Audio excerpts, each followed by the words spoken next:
Thank you po, Pastor, sa napakaganda pong mensahe. Naging fix natin yung opportunity. Habang nagsasalita si Pastor na flash sa akin yung dalawang magnanakaw sa tabi ng Lord. So, si Lord kasi natatime, i-persecute na. So, may dalawang magnanakaw sa nakatabi sa Lord. Sabi ng isang magnanakaw, ganyan di ba Diyos ka? Gumawa ka ng paraan para makawala ka dito. Pero sabi naman ng isa, Lord, sama mo ako. Ang sabi dito nung isang ang sinabi ng isang magnanakaw, tama lang na tayo parusahan na ganito dahil sa ating mga ginawa.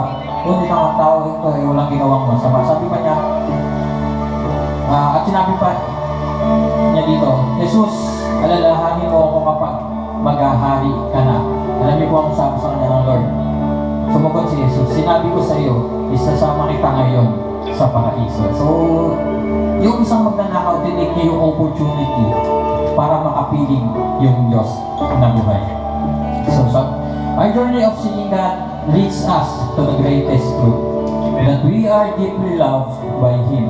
His love is unconditional, undeserved, and never-ending. As we sing this response song, may we open our hearts and remember the amazing love that God has shown us.